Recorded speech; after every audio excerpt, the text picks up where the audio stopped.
Están? Pues que espero que tengan un muy buen día. Gracias por conectarse y por estar aquí en esta capacitación para lo que significa para nosotros el proyecto de vinculación de la Universidad Técnica Particular de Loja sobre las garantías y los derechos digitales de los jóvenes en la sociedad de la información. Pues en el presente taller vamos a conocer los derechos digitales de los jóvenes en la sociedad de la información. Para ello se ha realizado, perdón, un estudio normativo considerando las leyes que regulan estos derechos dentro del Estado, los cuales vamos a compartir con cada uno de ustedes, recordándoles pues que esta actividad nos permite desarrollar el proyecto de vinculación garantía de los derechos digitales de los jóvenes en la sociedad de la información. Se debe reconocer que la importancia de este taller radica en el proceso de aprehensión de conocimientos sobre el tema que abordaremos, lo que implicará con la concientización de las personas y favorecerá al empoderamiento de sus derechos. El propósito de este taller, pues, es difundir la normativa sobre derechos digitales de los jóvenes en el Ecuador. Este taller está dirigido a los jóvenes y a pesar de que, pues, en esta ocasión se está realizando de manera telemática, esperamos, pues, que sea de mucho agrado y pueda despejar todas las dudas, pues, que ustedes tengan.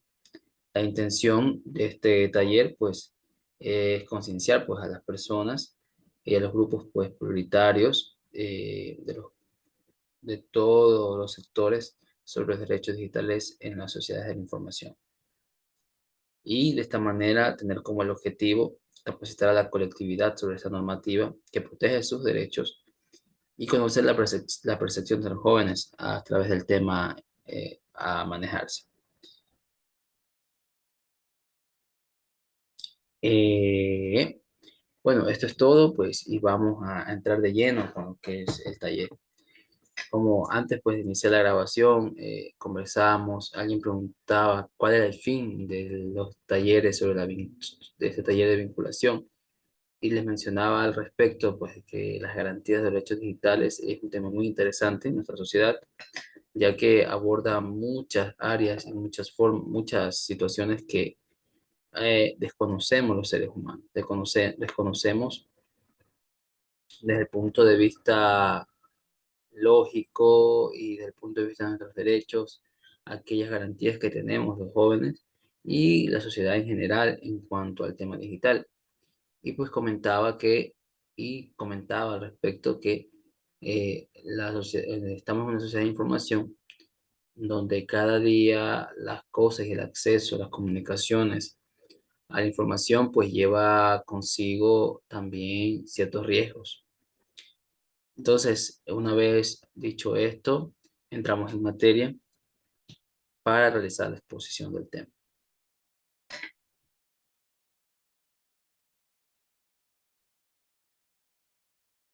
Bueno, el tema es la violencia de género y digital, autor Jonathan Jaramillo Salazar, pues el año 2022.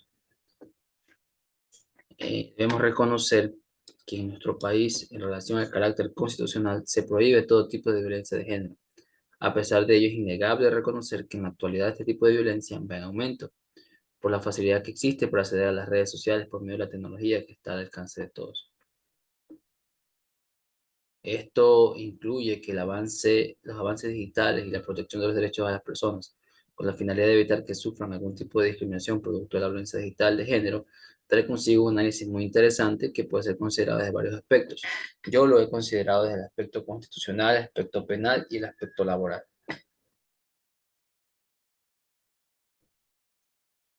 Pasando al análisis constitucional, la Constitución como norma suprema nos establece las garantías y los derechos de las personas.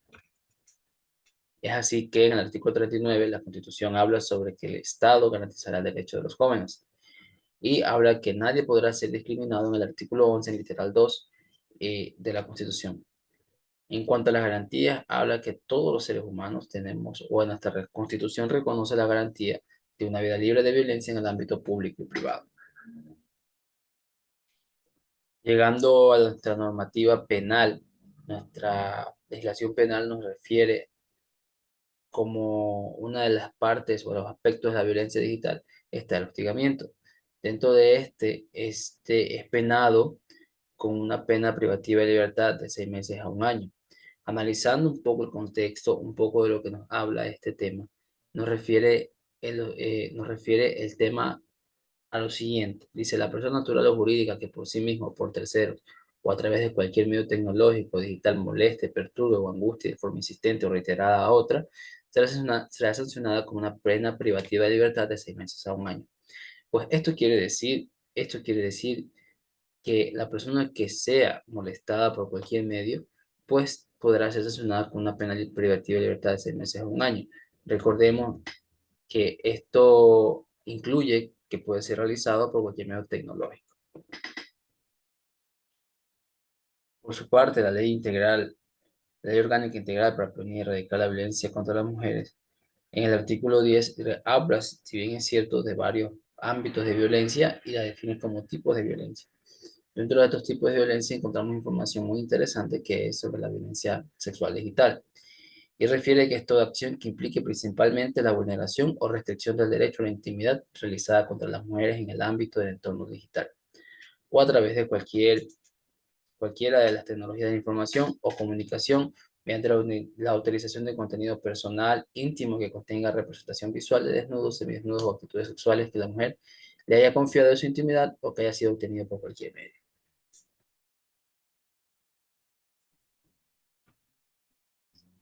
Entrando a un análisis doctrinario, si bien es cierto, en nuestro país tenemos a entes reguladores o a entes que son los encargados para la defensoría de las personas y de la defensoría de los derechos de las personas. La Defensoría del Pueblo es encargada de la defensa de estas personas y de sus derechos. Hace un análisis en el 2008 y establece lo siguiente. Dice, cada país, tanto a nivel local y regional, que permita el aprendizaje de buenas prácticas en el posicionamiento de los intereses de los jóvenes, en el goce de los derechos de espacios públicos como privados, asimismo es necesario fortalecer la organización social de los jóvenes que permita la incidencia en políticas. El análisis doctrinario, ¿qué es lo que nos dice? Que el espacio y el goce de los jóvenes en los derechos públicos debe ser asegurado por parte del Estado. Esto quiere decir que a nadie se le puede vulnerar sus derechos y en el caso de los jóvenes no deberán ser violados sus derechos ni en espacios públicos ni en privados. Y pues que es necesario fortalecer en estos espacios su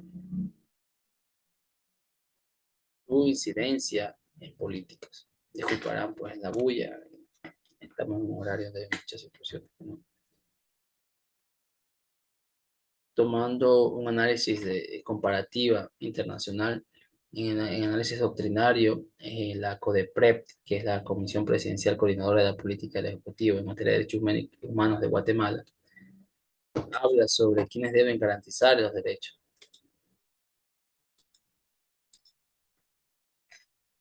Como les decía, que quienes deben garantizar el derecho efectivo de los derechos de la niñez y adolescencia y de la juventud.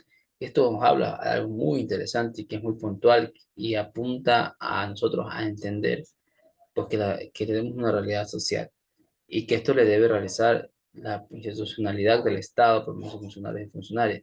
Quiere decir que por medio del Estado se debe tomar acciones concretas con la finalidad de mejorar las condiciones de vida del núcleo familiar, las condiciones sociales colectivas y las garantías de la permanencia de las acciones emprendidas. Encontramos también algo que nos habla Boris Mijail Castañeda cuando refiere que hay un vacío legal en nuestra legislación penal en cuanto a las conductas de algunos tipos de delitos. Y nos habla pues de que, como bien sabemos, o como bien se los voy a explicar, la en el COIP se encuentran tipificadas las conductas típicas culpables antijurídicas que transgreden derechos y afectan bienes jurídicos protegidos. Entonces, bienes jurídicos protegidos obviamente por el Estado. Y esto deriva en una conducta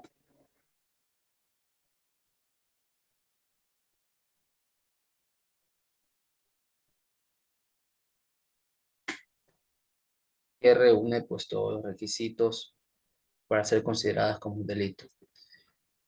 Y pues hay algunas conductas que a pesar de que son conocidas, pues no han sido conocidas en nuestra legislación penal y esto pues genera una especie de vacío legal.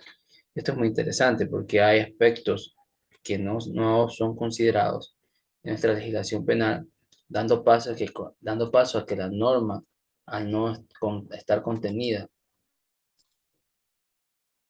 en una norma, pues donde la considere un hecho del cual se deba considerar y coincidir que deba ser castigado por la ley o penado por la ley, pues esto puede quedar aún sin la respuesta necesaria por parte de la justicia para castigar este tipo de hechos.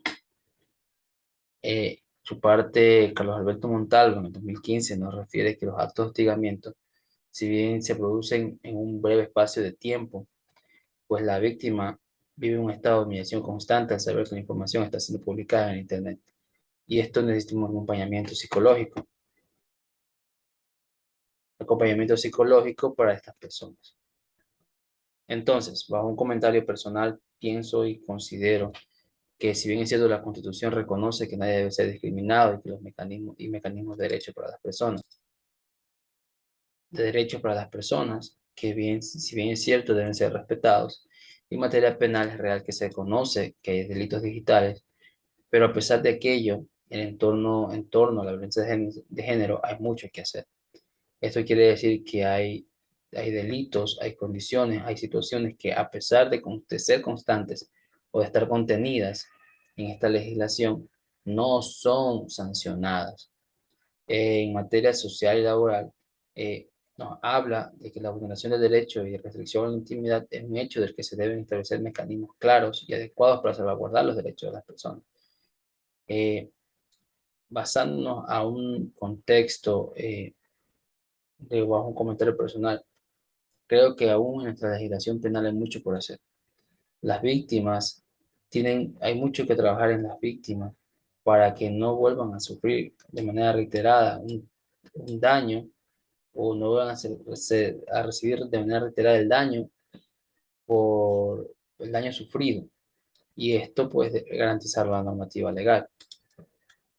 Como conclusiones, eh, tenemos que con la finalidad de contar, de acceder a las herramientas digitales y el alcance obtenido para mejorar la comunicación entre personas, que esto ayuda a cortar distancias, también ha abierto una puerta en esta era digital que poco a poco va generando consecuencias. En la legislación ecuatoriana se reconoce el derecho a las de las personas y las garantías que éstas establecen a pesar de ser amplias, es necesario que se encuentren contenidas leyes específicas para ser analizadas de manera puntual la problemática digital. Se puede observar que en la codificación penal ecuatoriana, a pesar de que existe punibilidad por estos actos realizados por medios digitales, es necesario realizar reformas objetivas. Esto le compete a la parte al legislativo analizar estas situaciones de manera objetiva, apuntando a una solución concreta a esta situación. Se debe concluir que se debe procurar establecer normas claras, procedimientos con medidas apropiadas, correctas y adecuadas, que sirvan para proteger a las víctimas de que sufren estos delitos. Pues esto es todo mi exposición. No sé si ustedes tienen alguna pregunta al respecto, pues estoy al pendiente pues para escuchar sus dudas y aclarar las mismas y poder ser ese canal de comunicación porque nos permita poder entender de mejor manera las garantías de los derechos digitales de los jóvenes en nuestro país. Pues, ¿alguien tiene alguna pregunta, duda y desea poder solventarla en este momento?